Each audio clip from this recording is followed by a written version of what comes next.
여러분 안녕하십니까? 뉴스투데이 강원입니다. 대한석탄공사 사업장이 올해부터 잇따라 문을 닫으면서 대체 산업에 대한 관심이 높습니다. 대규모로 추진할 수 있는 마지막 기회인 만큼 지역별로 사활을 걸고 있는데요. 태백은 청정 연료 생산과 광물 산업, 삼척은 의료 산업을 테마로 정하고 정부를 설득하고 있습니다. 김형호 기자가 보도합니다. 태백 지역에 남아있는 유일한 탄광인 대한석탄공사 장성광업소는 내년 상반기에 문을 닫습니다. 장성광업소가 차지하는 경제 생산 규모는 태백 지역 전체의 25%가량으로 상가 폐업 등 폐광에 따른 2차적 경제 피해액은 연간 500억여 원으로 예상됩니다. 폐광될 탄광 부지는 대규모 대체 산업을 할 수 있는 마지막 공간으로 정부도 태백시와 해법을 찾고 있습니다. 태백시는 석탄공사 장성광업소 부지에 청정 메탄올 생산 기지와 핵심 광물 산업단지를 조성하겠다는 구상입니다. 풍력 발전 전기를 이용해 수소와 이산화탄소를 추출하고 이를 선박 연료로 사용할 수 있는 청정 메탄올을 생산해 탄소 중립의 국가 과제를 해결하겠다는 겁니다. 문제는 아직 기술이 완성되지 않았고 부지 매입 비용만 1,800억여 원에 달할 정도로 사업비가 많이 든다는 점입니다. 2050년도에 되면은 탄소 중립이 이제 이루어져야 되는데 자원 안보 측면도 강한 면이 있고요. 우리나라에서 처음으로 태백시에다가 메탄올 이제 생산 기지를 구축을 하면 그 연관 산업 관련 기업들이 다 모이게 돼 있어가지고 2025년 폐광되는 삼척 도계광업소에는 중입자 가속기를 활용한 의료산업 클러스터 구축 산업이 대체 산업으로 제시됐습니다. 중입자 가속기는 최첨단 암치료 장비로 기계값만 2천억 원이어서 대형 병원 등 의료산업 클러스터 환경을 갖추는 게 관건입니다. 앞서 전남 화순에서 암치료 전문 대학병원을 유치하고 바이오 메디컬 클러스터를 조성해 대체 산업으로 성공한 전례가 있어 사업 타당성은 높은 것으로 평가됩니다. 암치료 도시를 통해서 관광을 접목하면 또 교육까지 해결하고 이렇게 하고 나면 삼척이 갖고 있는 자원을 가지고 결국은 지역을 살릴 수 있는 유일한 방법이 되지 않을까 해서. 태백과 삼척의 대체 산업 추진을 위해서는 먼저 정부의 예비 타당성 관문을 통과해야 합니다. 올해 6월 폐광한 화선광업소에는 복합 관광단지와 농공단지, 스마트팜 단지를 추진하고 있지만 골프장 등 일부 사업에서 부정적인 기류가 흐르는 것으로 알려졌습니다. 석탄공사 폐광에 따른 지역 대체 산업은 올 연말쯤 정부의 예비 타당성 방향이 나올 예정인데 결과에 따라 사업 속도가 좌우될 것으로 보입니다. MBC 뉴스 김영호입니다. 설악산 오색 케이블카 착공식이 오늘 오후 2시에 개최됩니다. 강원특별자치도는 이번 행사에서 오는 2025년 완공을 목표로 하는 케이블카의 건설 계획과 사업 운영 계획을 시민들에게 발표할 예정입니다. 오색 케이블카는 사업비 1,172억 원으로 설악산 오색에서 끝천까지 연결하는 사업으로 8인승 케이블카를 타고 정상까지 15분 만에 도착할 수 있습니다. 강원도 아파트 매매 가격이 13주 연속 상승세를 보이고 있습니다. 한국부동산원이 발표한 11월 2주 전국 주택가격 동향 조사를 보면 강원도 아파트 매매가 상승률은 0.01%로 지난 8월 21일 상승세로 전환 이후 상승을 이어가고 있습니다. 동해와 삼척이 각각 0.1%, 0.08% 올랐고 원주는 0.05% 상승했습니다. 반면 속초는 0.13%, 춘천과 태백은 0.02% 하락했고 강릉도 0.01% 떨어진 것으로 나타났습니다. 역대 가장 성공적인 올림픽으로 손꼽히는 2018 평창 겨울올림픽. 당시 개최지에서 빠지면서 아쉬움이 컸던 횡성 지역에서 2024 겨울 청소년 올림픽 스키 일부 종목과 스노우보드 경기가 열립니다. 평창, 강릉, 정성과는 또 다른 차원에서 횡성의 기대감이 커지고 있습니다. 윤하은 기자가 취재했습니다. 2024 겨울 청소년 올림픽 스키와 스노보드 경기가 열릴 현장입니다. 가파른 산비탈을 따라 흰 눈이 제법 쌓이면서 벌써 한겨울 정취가 감돕니다. 기온이 영하로 떨어지는 날마다 쉴 새 없이 눈을 뿌리며 제설 작업을 벌이고 있습니다. 국제 규격에 맞춰 하프파이프 경기장도 새로 정비했고 조명타워도 늘렸습니다. 다양하고 아찔한 고개 경기가 열리는 만큼 무엇보다 안전 점검에도 심혈을 기울이고 있습니다.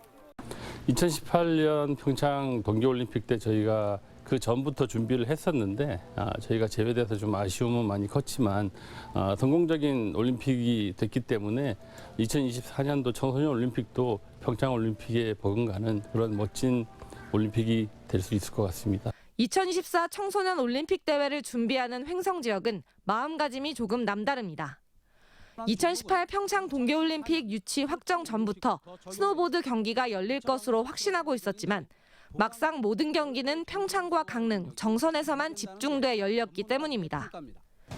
내년 1월에 열리는 2024 겨울 청소년 올림픽 대회는 볼거리와 인기가 많은 스키 스노보드 경기가 횡성에서 열리는 만큼 기대감이 큽니다. 우리 동네 면 단위에서 올림픽을 한다는 게 세계적인 올림픽을 한다니까 다들 주민들도 기대감이 크죠. 이번 청소년 올림픽도 굉장히 성공되게 치러서 이 동네가 굉장히 올림픽 이후로 잘 될 수 있는 면이 됐으면 좋겠습니다. 무엇보다 2018 평창 겨울 올림픽부터 시작된 올림픽 정신과 유산이 확산되고 지역의 꾸준한 발전으로 이어지기를 바라고 있습니다. 이제 2달 앞으로 다가온 2024 강원 겨울 청소년 올림픽. 아시아 지역에서는 처음 열리는 대회인 만큼 안전하고 성공적으로 치르기 위한 노력이 계속되고 있습니다. MBC 뉴스 윤하은입니다. 속초항에서 러시아 블라디보스토크를 오가는 북방 항로가 10년 만에 재개돼 정식 취항합니다. 속초시는 운항선사가 세 차례 시범 운항과 점검을 마침에 따라 오늘 취항식을 열고 16,000톤급 카페리가 매주 월요일과 목요일 주 2회 속초 러시아 블라디보스토크를 오간다고 밝혔습니다.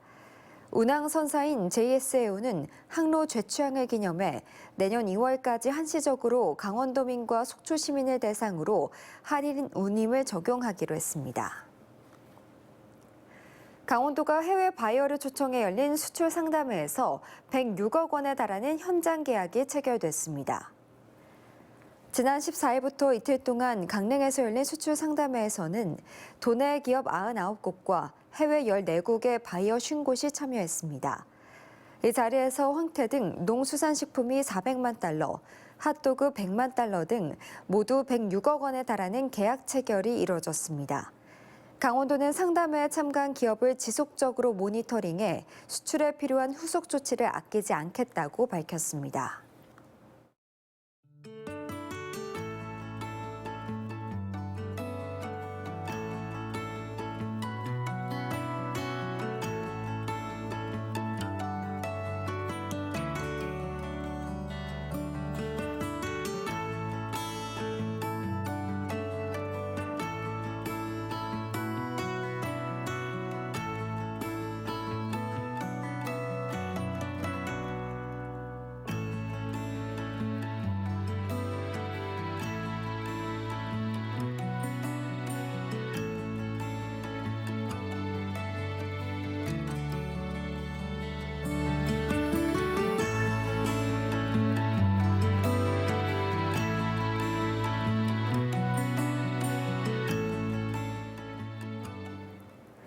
올해 초 원주 MBC가 연속 보도한 대형 차량이 못 다니는 이상한 10억 다리와 관련해 강원도가 전문가 자문이나 기술적 검토를 소홀히 했다며 원주시에 주의 처분을 내렸습니다.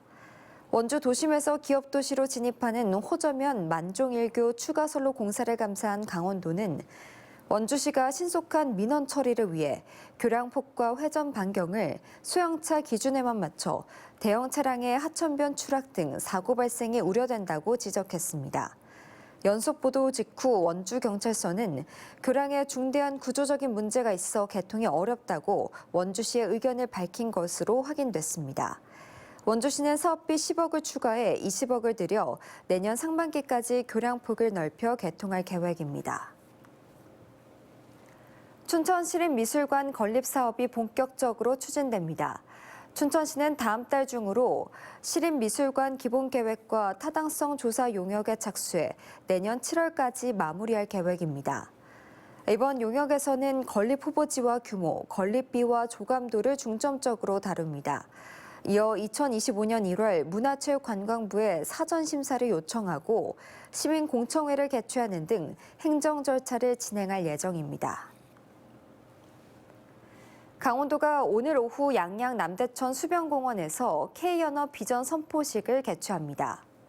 강원도는 대서양 연어 완전 양식에 성공했고 대기업과 연어 양식 산업단지 조성을 추진하고 있다며 내년 봄에 착공해 2025년 하반기부터 연간 2만 톤을 출하할 예정입니다.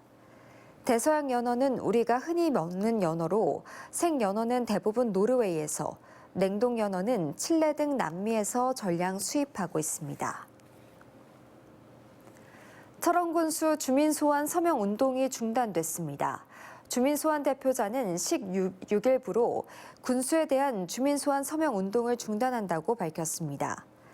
대표자는 서명 반대 불법 현수막이 수십 장씩 걸려도 철원군이 사실상 이를 묵인하고 있고 찬성 명단이 공개된다고 알리며 주민소환 찬성 서명에 압박을 가하고 있다며 대승적 차원에서 소환운동을 중지해야 한다고 밝혔습니다. 하지만 철저한 준비를 통해 내년 초 다시 주민소환을 진행할 예정이라고 덧붙였습니다. 신호등이 없는 교차로에서 자전거와 충돌해 60대 남성을 숨지게 한 화물차 운전자가 금고 1년에 집행유예 3년을 선고받았습니다. 화물차 운전자는 지난 3월 홍천읍의 한 교차로에서 역방향으로 진입하던 자전거와 충돌해 자전거를 몰던 60대 남성을 숨지게 한 혐의로 기소됐습니다. 춘천지방법원 재판부는 화물차 운전자가 전방 주시를 제대로 하지 않아 사망사고를 낸 혐의가 인정된다며 금고 1년에 집행유예 3년을 선고하고 준법 운전 강의 40시간 수강을 명령했습니다. 양구군이 2025년부터 농어촌 버스 완전 공영제를 도입합니다. 양구군은 내년부터 버스 공영제를 위한 노선 개편과 조례를 제정하고 기존 버스 회사의 차량과 인력을 인수하는 절차를 거쳐 2025년부터 농어촌 버스 공영제를 시행한다고 밝혔습니다.